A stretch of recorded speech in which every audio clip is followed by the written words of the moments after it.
So I bought over 15,000 apartments in the last 30 years. And I've now built a company with over 300 plus employees. About 10 years ago, I created my own monopoly game with my own properties. Here's how I did it, and here's what you can learn from it. So I never started off trying to develop a game of Monopoly on the properties I actually bought. Of course, my first deal was a 2-bedroom, 2-bath. I used my own money, and it barely cash flowed. I wish I would have still kept that property, but I didn't. And I started rolling it into bigger and bigger deals. And then eventually I had multiple partnerships, and now I'm with my amazing partner, Ross McAllister, and we've been in business almost 25 years. So back in 2015, we decided to produce a Monopoly game with some of the properties that we had. And so on this game here, you're going to see 22 properties that we owned, and we actually had more than that. But it's kind of cool. We have this whole timeline here of different properties that we bought up to that point, and we put them all on a timeline. So it was fun. It was kind of a nice walk through time.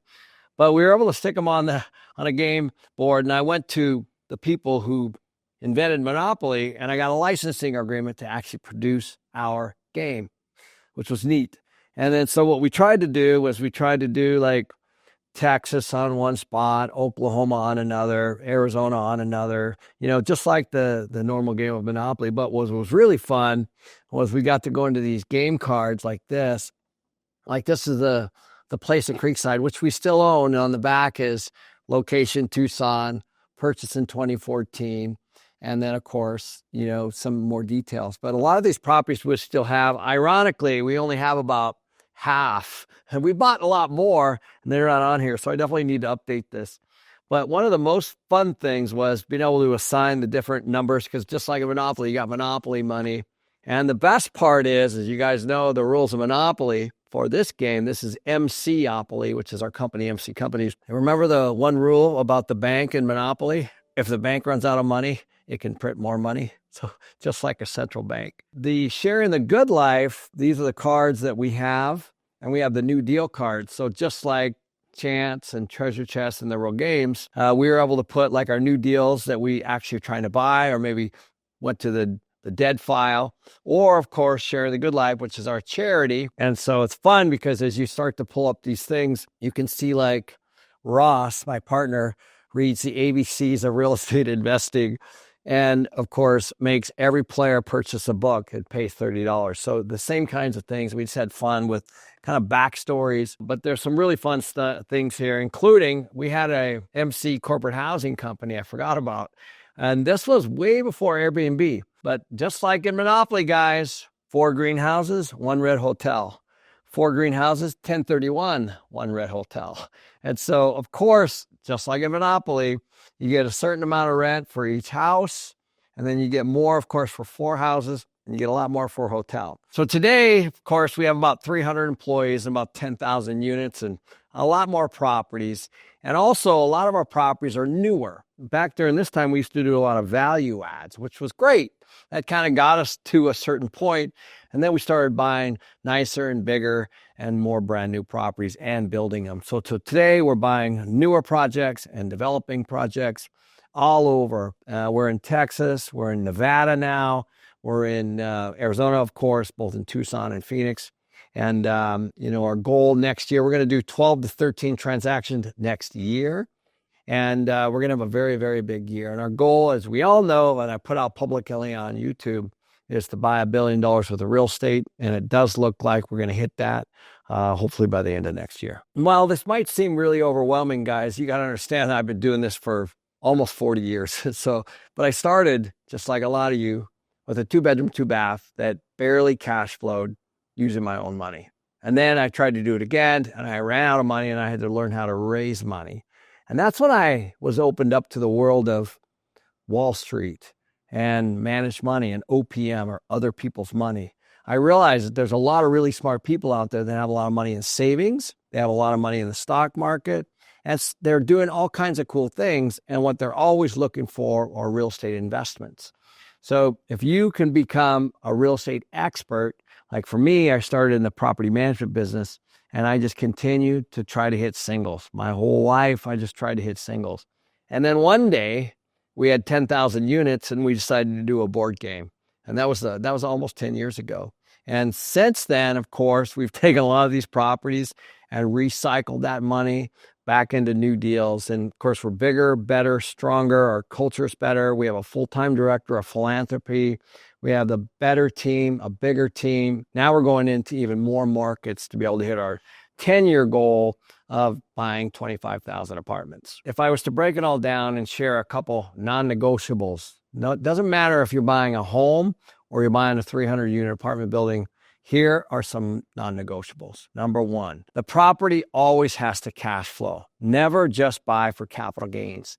So what happens is cycles go like this. Real estate markets go up and down. I've seen it. I've seen a lot of my friends that believe next year is going to be better than last year.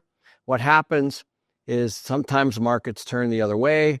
And of course, everything that they've done up to that point gets wiped out with just one small downturn. So buy for cash flow always. The second is don't underestimate all the tax advantages that real estate gives you. Now, this is something that I just learned as I went, but there's a lot of really wealthy people that are actually concerned about tax deferral first, cash flow second. When I was younger, I just wanted passive income or cash flow. But now I'm realizing that the only thing I want is to pay less tax legally. And so real estate offers that a lot in the form of depreciation, bonus depreciation, cost segregation. If you don't know what those mean, that's okay. But those are some things that are always going to exist. Now, the percentages might change. The percentages that you have to pay might change. But the reality is it doesn't matter where I go, what country I go, those depreciation tax laws are in place somewhere, everywhere. Everyone has them. And they're massive incentives for people to pour money into the real estate industry. The third thing is, and I learned this by luck, is real estate is a hard asset class and it moves with inflation. I think about that very first investment that I bought for $116,000 using my own money. It was a 2-bedroom, 2-bath. That property is actually worth almost $400,000 today. And that's not because the next person was so much smarter. It was because the inflation made it grow. And of course, this is over 20 years ago. Those are the 3 lessons that apply. Doesn't matter if you're buying a single family or a large property. So the advice I would have for somebody that's 20 years old, that's getting in the business right now, is to first just get educated. Don't go out and raise money. Don't go out and use your own money. You have to understand all the nuances from real estate itself. Every market is not the same. Every submarket is not the same. Don't believe the data that you're getting. You actually physically have to go. Every real estate deal has a heartbeat to it. You have to understand the heartbeat. You have to understand, is it a value add? Is it a forced value add? What are the operating expenses? What are the rents in the area? What are the prices? What are the interest rates? All of those things you need to understand to a T. And the only way to do that is repetition, repetition, repetition. You're not going to be able to read a book and go do this. Just like you're not going to be able to read a book and go play golf. It's the same. You actually have to play golf. So you have to get in the game. You have to hang out with people that are in the game. You have to find mentors and coaches, and you can do that for free to be able to educate you. And you got to create your community so that whatever you find, constantly bouncing those things off of people, and you're just open and getting their feedback. You got to stay open-minded for people that are wiser and more experienced than you. Just keep an open mind. And trust me, just by basically going to school on somebody else and then doing it, you actually physically have to do it, you're going to be much further along than a lot of people that don't do that at all. So what happens over time, just like anything, as you become more and more experienced, you start to see little nuances of every deal.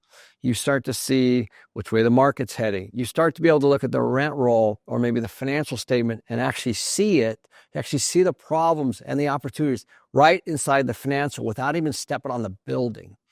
Now that comes with hundreds and hundreds and hundreds of hours of actually doing it. So it should be no surprise that in almost every case, before I buy one project, I actually already know how it's going to come out at the end. Now, that doesn't mean that I know it immediately. That means that I know which ones to cut quick and just throw in the trash can, and the other ones, of course, to actually pursue and do more due diligence. And so through due diligence, through asking the right questions and finding all the right things, then that becomes the math to actually produce the value And then that becomes the way that you get forced equity. And that becomes the way that you become really wealthy. So before you step on a building, before you actually buy something, you absolutely positively need to know the outcome.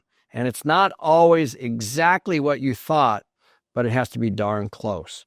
You have to know most everything that's going to go on through the whole period. If you're going to raise other people's money, you owe it to those people to have all the I's dotted and the T's crossed as you're investing other people's money.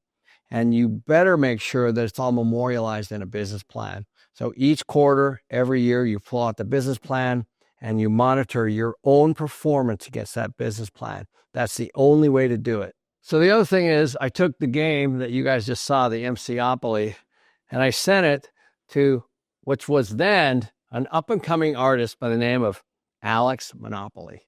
And he was generous enough, and I commissioned, and this is what he sent me back, which is really, really cool. As you guys know, it's just basically like a game card, but he's known to do a lot of Monopoly characters. So just check him out at alecmonopoly.com. If you want to see how I'm going to turn dirt into a 300 plus unit luxury apartment community, check this out.